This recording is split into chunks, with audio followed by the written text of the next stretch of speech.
प्रधानमंत्री नरेंद्र मोदी ने तीसरी बार सत्ता में आने के बाद गुरुवार को स्वतंत्रता दिवस के मौके पर 11वीं बार ऐतिहासिक लाल किले पर तिरंगा फहराया। लाल किले की प्रचारी से उन्होंने देशवासियों को संबोधित करते हुए देश को आज़ादी दिलाने वाले स्वतंत्रता सेनानियों को नमन किया। इस दौरान पीएम मोदी ने लाल किले से एक नया रिकॉर्ड भी बनाया। उन्होंने 78वें स्वतंत्रता दिवस पर अब तक का सबसे लंबा भाषण दिया।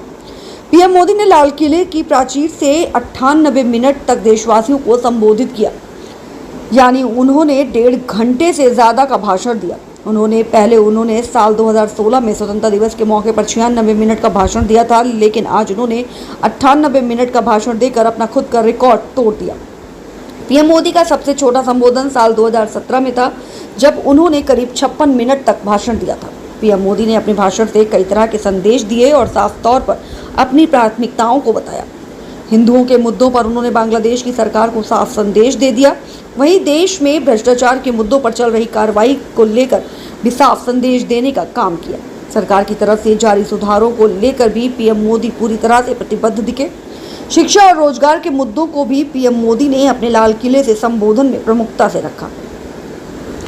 पीएम मोदी ने बांग्लादेश को दिया संदेश। प्रधानमंत्री नरेंद्र मोदी ने गुरुवार को उम्मीद जताई कि बांग्लादेश में हालात जल्द सामान्य होंगे और वहां हिंदू तथा दूसरे अल्पसंख्यक समुदायों की सुरक्षा सुनिश्चित होगी। उन्होंने स्वतंत्रता दिवस के मौके पर लाल किले की प्राचीर से अपने संबोधन में ये भी कहा कि बांग्लादेश की विकास यात्रा को लेकर शुभेच्छा रहेगी।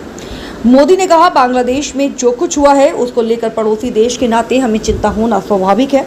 मैं आशा करता हूँ कि वहाँ हालात जल्द सामान्य होंगे।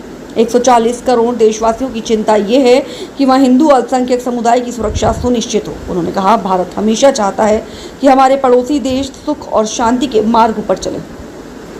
शांति के प्रति हमारी प्रतिबद्धता है, हमारे संस्कार हैं। आने वाले दिनों में बांग्लादेश की विकास यात्रा के लिए हमेशा हमारी शुभेच्छा रहेगी, क्योंकि हम मानव जाति की भलाई के बारे में सोचने वाले लोग हैं। पीएम मोदी के भाषण को गौर से सुना जाए तो उसमें एक नया एजेंडा शामिल दिखता है। उनके भाषण के इस अंश पर बहुत ध्यान देने की ज़रूरत है।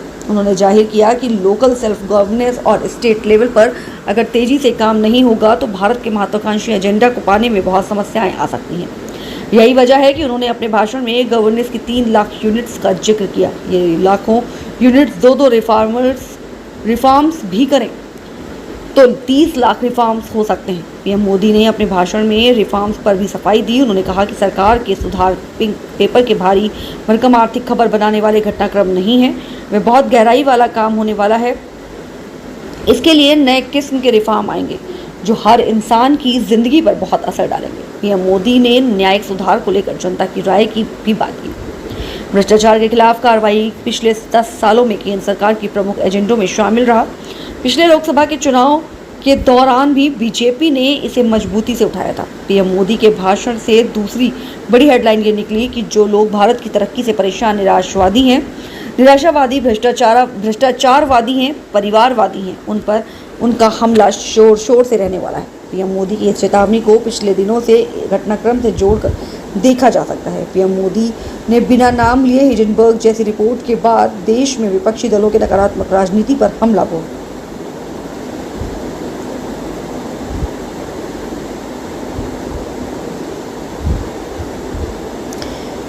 बार बार चुनाव के देश की प्रगति में गतिरोध पैदा होने का उल्लेख करते हुए प्रधानमंत्री ने कहा कि सरकार की ओर से की गई किसी भी योजना की घोषणा को अक्सर चुनावी नफे नुकसान से जोड़ दिया जाता है। उन्होंने एक राष्ट्र एक चुनाव का जिक्र करते हुए कहा कि इस बारे में देश में व्यापक चर्चा हुई है। सभी राजनीतिक दलों ने अपने विचार रखे हैं और इसके लिए पूर्व राष्ट्रपति रामनाथ कोविंद की अध्यक्षता में एक गठित समिति ने अपनी रिपोर्ट भी तैयार की है। उन्होंने कहा, 1 नेशन 1 इलेक्शन के लिए देश को आगे आना होगा। मैं लाल किले से देश की राजनीतिक दलों से आग्रह करता हूं, देश के संविधान को समझने वाले लोगों से आग्रह करता हूं कि भारत की प्रगति के लिए भारत के संसाधनों का सर्वाधिक उपयोग सुनिश्चित करने के उद्देश्य से 1 नेशन 1 इलेक्शन के सपने को साकार करने के लिए आगे आए। बांग्लादेश की वर्तमान स्थिति का उल्लेख करते हुए प्रधानमंत्री ने वहां जल्द सामान्य स्थिति बहाल होने की उम्मीद जताई। पीएम मोदी ने अपने भाषण में शिक्षा रोजगार पर फोकस किया। प्रधानमंत्री ने कहा कि बिहार में गौरव का इतिहास रहा है। यहाँ हमने नालंदा यूनिवर्सिटी का पुनर्निर्माण किया। नालंदा यूनिवर्सिटी ने एक बार फिर से काम करना शुरू कर दिया है, लेकिन हमें शिक्षा के क्षेत्र में फिर से एक बार सदियों पुरानी उस नालंदा स्पिरिट को जगाना होगा, नालंदा स्पिरिट को जीना होगा।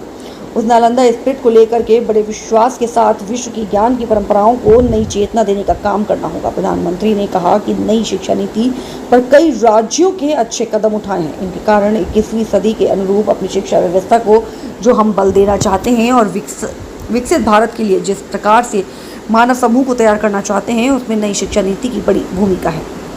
पीएम मोदी ने बिरसा मुंडा के मार्फत आदिवासी राजनीति को साधने की भी कोशिश की। पीएम ने कहा कि भगवान बिरसा मुंडा की 150वीं जयंती आ रही है। ये हम सबके लिए प्रेरणा का कारण बने। समाज के प्रति छोटे से छोटा व्यक्ति जैसा जज्बात रखता है, उससे बड़ी और कहाँ से मिल सकती है। उनकी जयंती आ रही है, उनकी 150वीं जयंती जब हम मनाएं तो समाज के प्रति हमारा मनोभाव बढ़े।